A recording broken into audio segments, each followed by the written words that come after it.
नोटबंदी निश्चित रूप से एक तात्कालिक लोगों को परेशानी हुई है। इसको प्रधानमंत्री जी भी स्वीकारते हैं, इसको हम भी स्वीकारते हैं। लेकिन काले धन को, बेनामी संपत्ति के बारे में जो चर्चाएं चल रही है, मैं समझता हूँ बहुत बड़ा ऐतिहासिक कदम है। और एक तकलीफ जहाँ होती है तो राष्ट्र के लिए एक नया अध्याय शुरू होता है। नया साल हुआ है, धीरे धीरे सारी स्थिति सामान्य हो जाएगी, फ्लो बढ़ेगा। और फ्लो बढ़ने से जो लाइनिंग की जो व्यवस्था से लोग त्रस्त हुए थे, मैं समझता हूँ धीरे धीरे ये समाप्त हो जाएगी। जो 86% करेंसी थी उसको बंद करके हमारे गरीब किसानों पे, मजदूरों पे, छोटे व्यापारियों पे, दुकानदारों पे, सबके एक बहुत बड़ी सर्जिकल स्ट्राइक की है। कम से कम 99% आदमी को इतना दुखी किया है, 1% आदमी से काला धन निकालने के लिए। और दर्शक हमारे साथ हैं अजय सिंह जी जयपुर से, दिनेश मूड साहब डीडवाना नागौर से हमारे साथ हैं। अजय सिंह जी नमस्कार।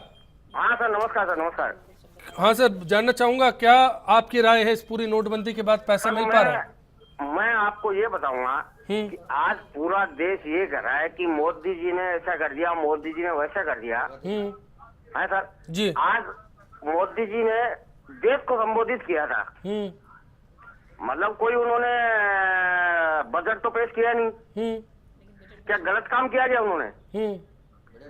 मोदी जी ने बहुत बढ़िया काम किया है सर जी। मैं ये मानता हूँ कि आज अगर लोग ये करें ना, आपके जैसे ये कांग्रेस वाले बैठे हैं, आप वाले बैठे हैं, मैं देख रहा हूँ कंटिन्यू ये इल्जाम लग रहा है मोदी जी ने ऐसा कर दिया, मोदी जी ने लाइन में लगा दिया, मोदी जी ने वो कर दिया। मैं कह रहा हूँ हर बैंक में पैसा है, हर इंसान को पैसा मिल रहा है सर। चलिए बहुत बहुत शुक्रिया, उम्मीद करते हैं सबकी राय भी आप ही की तरह है। दिनेश मूड साहब नमस्कार। नमस्कार अश्विनी जी। बताएं सर। सर मैं कई दिनों से सुन रहा हूँ कि एक गरीब आदमी की बात की जा रही है सर, आपके चैनल पे और चैनल पे भी एक गरीब आदमी की बात की जा रही है। मैं तो राजीव गांधी की लिखी एक बुक पढ़ रहा था सर मैं आज, उसमें साफ साफ ये लिखा हुआ था कि सरकार के द्वारा जो पैसा पहुंचता है गरीबों के लिए या गांव के विकास के लिए, उसमें से 90% पैसा नेताओं में बन जाता है बीच में। राजस्थान के अलवर जिले के खेजरौली में भाषण भी दिया था राजीव गांधी जी ने और इसी बात को दोहराया था कि 1 रुपए में से 12 पैसे पहुंच पाते हैं। आज तो वो 10% पैसा उनके विकास के लिए पहुंचता था, आज वो 100% पैसा सर उनके विकास के लिए पहुंचता है। एक मैं सर उदाहरण देना चाहूंगा इस पे। आज मैं अपने परिवार पे ले लेता हूँ, वर्क पेंशन मेरी दादी जी को मिलती है, 1000 रुपए उनके खाते में आते हैं। आज पहले सर ये था, मैं जयपुर से सब घर जाता तो वो बोलते बेटा नगर पालिका चलते हैं, पैसा आया। वहां सर मैंने देखा, मैं वहां जाता तो वो बोलते आज पैसे नहीं आए, 10 दिन बाद आएंगे। आज सर उनके लिए वो चक्कर खत्म हो गया। मूड साहब ये व्यवस्था बेहतर है, लेकिन क्या बिजनेस पर इसका फर्क पड़ा है? मेरा सवाल ये है। फर्क पड़ेगा, आज नहीं 4 महीने पड़ जाएगा सर, जो सालों से गड़बड़ हुई व्यवस्था है तो सर 4 महीने। चलिए मैं इसी को लेकर भंडारी साहब आपका रुख करना चाहता हूँ। धन्यवाद जुड़ने के लिए। दिनेश मूड साहब का कहना था कि नीयत में खोट नहीं है, नीति में अगर कहीं है तो वक्त के साथ सुधार हो जाएगा। तो फिर सवाल आज से उठना क्यों? हम ये कह रहे हैं नियत में ही खोट है, नियत में खोट नहीं होती। 2 दर्शक जुड़े थे, दोनों नहीं मानते, अजय सिंह जी भी नहीं मानते। हम वो नहीं मानते, कोई दिक्कत नहीं, हर आदमी अपनी अपनी विचारधारा होती है। मैं कहता हूँ अभी कल रैली की थी, उन्होंने कम से कम 50 करोड़ खर्च किए हैं, सारा पैसा एटीएम से दिया क्या? निमिषा जी से पूछता हूँ मैं, जितने MP MLA हैं सारे कार्ड यूज कर रहे हैं क्या आपके? कोई नगद पैसे नहीं दे रहा है क्या?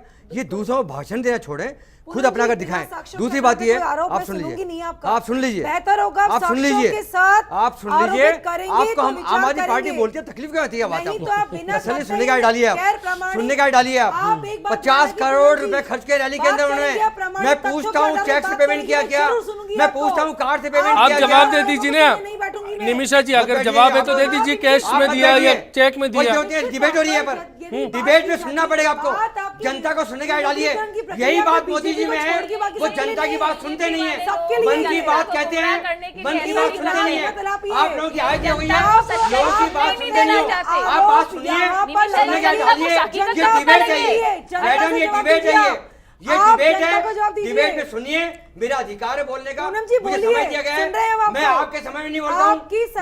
आ रहा हूँ संगीता जी आपके पास भी आ रहा हूँ और निमिषा जी आपके पास भी आऊंगा, लेकिन उससे पहले भंडारी साहब आप अपनी बात पूरी कीजिए। भंडारी साहब बात पूरी कीजिए, आप क्या कहना चाह रहे हैं? उद्योग धंधों की हाथ खराब हो रही है, छोटे कुटीर उद्योग धंधे बंद हो रहे हैं।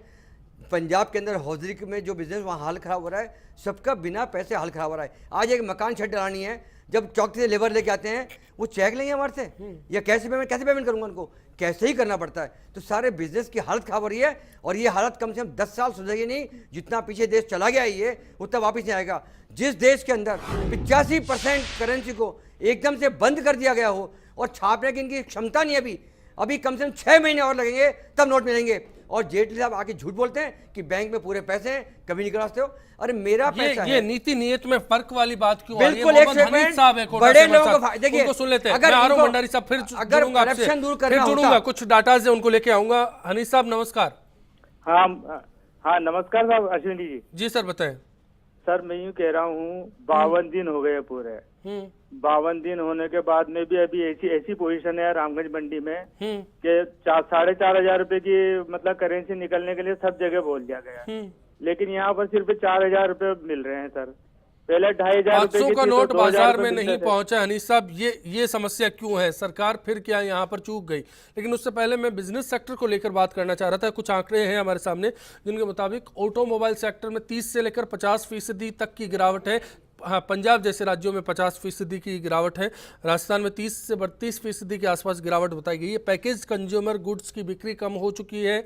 सप्लाई चेन में कैश कम है, इस कारण से ये बाधित हो रहा है। रियल एस्टेट का कारोबार 50 से लेकर 60% तक नीचे जा चुका है। जीडीपी को खुद जानकार मानते हैं कि 2% तक नीचे गिर सकती है। 14,000 करोड़ का रिटेल सेक्टर है देश का, 60% शहरी और 40% ग्रामीण। लेकिन ग्रामीण सेक्टर की बात की जाए तो 90% तक असर देखने को मिल रहा है। निमिषा जी, ये सब आंकड़े सरकार की ओर से ही जारी किए गए हैं, तो ऐसे में क्या सरकार की अब जिम्मेदारी नहीं बनती? 31 की शाम मुखातिब हुए प्रधानमंत्री, लेकिन इसका रोड मैप उनके पास भी नहीं था। अश्विनी जी, निश्चित तौर पर एक अर्थव्यवस्था के अंदर जिसे कहते हैं ना कुछ समय के लिए ठहर सी गई है, और जो हालात पहले थे उन हालातों के मद्देनजर अर्थव्यवस्था से जूझना कुछ महीनों के लिए यदि अवरुद्ध भी हो जाता है, लेकिन जब वो निकलेगी तब तेजी से निकलेगी और इनडायरेक्ट टैक्सेस में अब वृद्धि होगी। जनता का जो पैसा घरों में पड़ा हुआ था वो बाहर निकला, प्रोडक्शन में आया, कैश अधिकाधिक यूज हो रहा था, कैश कम होगा, बैंक से आएगा GDP तो की बात- प्रोडक्शन में बढ़ेगा। एक कुछ आप महीनों जीएसटी के ला लिए- रहे हैं, जीएसटी ला रहे हैं, देखिए- डायरेक्ट टैक्सेस तो देखिए- छोड़ दीजिए। अब देखिए, जीएसटी की बात कर रहे हैं, आ जाओ वहां पर। कहाँ ये तथ्य लेकर आए हैं? हमारा कैश जो है प्रोडक्शन में आ गया है पूरा। एक जिसे कहते हैं ना अभी व्यवस्था निश्चित तौर आपका पे मेक इन इंडिया की बात हमारी- कर रहे हैं, लेकिन मैन्युफैक्चरिंग यूनिट्स के पास में कैश की किल्लत होने के कारण लोगों को रोजगार से निकाला जा रहा है। कितने लोग रखे जाते थे, कितने दिखाए जाते थे, कितना टैक्स वो पे करते थे, सबके सामने है। आज सरकार तो आप अधिकाधिक इनके निर्भर आंकड़े रहती है। लेकर आइए ना, आंकड़े लाने चाहिए आंकड़े आपको। लेकर के आएंगे, हर आंकड़े आपके सामने सब बता होंगे, देंगे। पारदर्शिता के साथ मैं सरकार संगीता जी काम आपसे करेगी। जवाब लूंगा। योगेश जी सीकर से, उनको सुन लेते हैं। नमस्कार, सर नमस्कार। बताएं। सर मैं ये कह रहा हूँ जो ये नोटबंदी का जो डिसीजन लिया है मोदी जी ने, हम्म, इसको थोड़ा सा उन्होंने सोच समझ के नहीं लिया बिल्कुल भी। जी। देश हित में क्या डिसीजन है सर ये? हम्म, सर निम्न वर्ग, मजदूर वर्ग, उन लोगों की नौकरियां चली गई है, लोगों की निम्न वर्ग वालों को इनकम का कोई साधन नहीं मिल रहा है, उन लोगों को क्या मोदी सरकार देगी पेमेंट? मैं बिल्कुल संगीता जी के पास आप ही के सवाल लेकर जाना चाहता हूं। संगीता जी, गरीब किसान की पार्टी कांग्रेस खुद को बताती है, लेकिन जब आरोप लगाने की बात आती है तो आप पेटीएम की बात करते हैं, पेटीएम को पैसा दिया जा रहा है, जियो की बात करते हैं, कारोबारियों की बात करते हैं। गरीब का मुद्दा आपकी आवाज़ में नहीं है शामिल। क्या यही वजह है कि आप लगातार मुहिम चला रहे हैं, उसके बावजूद भी आपकी इस मुहिम के साथ आम जनता नहीं जुड़ पाई? देखिए अश्विनी जी, आपका ये कहना कि जनता हमारे साथ नहीं जुड़ रही है निराधार है, क्योंकि आम नागरिक और आम जनता कांग्रेस के साथ जुड़ रही है, क्योंकि उनको पता लग गया नीति और नियत की। जिस नीति और नियत की बात आप कर रहे थे, मैं वहीं पर आती हूँ। इनकी नीति तो ये होती है कि पहले आप हर बात का कांग्रेस का इन्होंने विरोध किया। जैसे जीएसटी की आप बात कर रहे थे, जीएसटी का पहले इन्होंने विरोध किया, अब ये जीएसटी ले आए। एफडीआई का आपने विरोध किया, अब ये छोड़ FDI दीजिए, ले नोटबंदी आए। पर रहिए आप, ठीक है, बहुत मैं मुद्दे हैं आपको वही सियासत बात में, करी। आपकी और रही नाइत्तेफाकियत बात काफी होगी। नियत की, तो देखिए नियत में इनके खोट था। नोटबंदी पूरा घपला और घोटाला कहा जाए तो कोई अतिशयोक्ति दस्तावेज नहीं मांग होगी। रही है सरकार। मैं बताना चाह रही हूँ, आप सुनिए। देखिए पश्चिम बंगाल में कुछ दिन पहले करोड़ों रुपए बैंक में जमा हुए, ये किसी से छिपा नहीं। कोर्ट जाइए। उड़ीसा में जमीनें खरीदी गई, राजस्थान के कुछ इलाकों में जैसे कोटा में, उदयपुर में जमीनें खरीदी गई, बहुत सारी जगह बीजेपी ने क्यों जमीनें खरीदी? यानी कि आपकी पार्टी के संगीता जी, लोगों को कितने बताया का पैसा गया। होगा, कितना पैसा होगा ये? कितना पैसा होगा? देखिए ये आंकड़े मैं आपको बता सकती हूँ, लेकिन अभी कुछ ऊपर नीचे हो जाए तो मैं आपके सामने नहीं, ठीक है, हम लमसम में मान लेते हैं। एक बार बता दीजिए कितना आंकड़ा होगा। देखिए मैं आपको 50 करोड़ की जमीनें ले ली गई होंगी, इस बहुत 50 करोड़ रुपए बैंक में आ गया होगा। देखिए 50 करोड़ आप जो बोल रहे हैं, 104 करोड़ रुपए मायावती ने कैश जमा कराया है यूपी में। मैं जानना चाहता हूँ, आपकी आवाज वहां नहीं निकली। पार्टी की बात नहीं करती, मैं कांग्रेस पार्टी की बात कर रही हूँ। कांग्रेस पार्टी के बारे में बता सकती हूँ, दूसरी पार्टी के बारे में मुझे, हमने कहीं पे जमीनें ली नहीं ली, हमने कहीं बैंक में पैसा डाला नहीं डाला। तो ये बीजेपी के जो बारे में मैं बता रही हूँ कि पूरे देश में इन्होंने जमीनें ली। राहुल गांधी की सभा की तैयारियों का पैसा आपने तो कैशलेस सिस्टम से किया होगा। जो खातेधारी की सूचना है वो सार्वजनिक करें। निमिषा जी आप बीच में बोलना बंद करें, चिल्लाना मुझे भी आता है, बोलना मुझे भी आता है, आप बीच में बोलना बंद करें। जब भी कोई बोलता है बीच में क्यों बोलती है? निमिषा जी आप शांत रहिए, आप दूसरों को बोलने दीजिए, बोलना हमें भी आता है। निमिषा जी आप अपनी बात बात करिएगा। निमिषा जी आप मुझे, अरे निमिषा जी आप डिस्कशन में नहीं, अरे जब से आपकी पार्टी सरकार में आई अंदर भेजो। अरे मैं चाहता हूँ, आप कहते थे कांग्रेस भ्रष्ट है, भेजो अंदर। आप जांच कराइए ना। निमिषा जी मैं यही कहता हूँ, आप कहते थे कांग्रेस भ्रष्ट है, बेईमान है, आप अंदर भेजो उनको। हम चाहते हैं अंदर भेजो आप उनको। क्यों नहीं जांच करवाते? आप आरोप लगाते रहते हैं। नहीं आप अंदर भेजो, निमिषा जी अंदर भेजो। दूसरी वो चीज जो कहते थे आप अंदर भेजो। 31 महीने आप अकेली नहीं है यहाँ बहस करने के लिए, आप शालीनता बनाए रखें। निमिषा जी आप शालीनता बनाए रखें। आपकी मुख्यमंत्री कब बोलना जाएंगी? हमें भी आता है, चिल्लाना हमें भी आता है। सीएम कब जाएंगी? आप निराधार बातें करना बंद करें। रॉबर्ट वाड्रा की जब से आप सरकार में आई तब से आप ये कहती हैं इन्होंने ये कर दिया वो कर दिया। अरे आप जांच करवाइए ना, आप जांच करवाइए। वसुंधरा जी अंदर कब जाएंगी? वसुंधरा जी अंदर कब जाएंगी?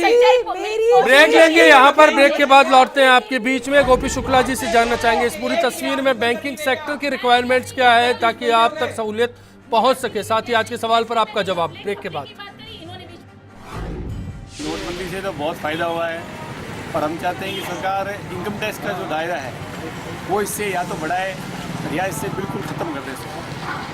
तभी ये भ्रष्टाचार पे अंकुश लगेगा और आम जनता के लिए ये बहुत फ़ायदेमंद रहेगा। मोदी जी ने जो भी फैसला लिया नोटबंदी में, बहुत अच्छा फैसला है। इससे हमारा जो भी देश में भ्रष्टाचार फैला हुआ है इस पर अंकुश लगेगा।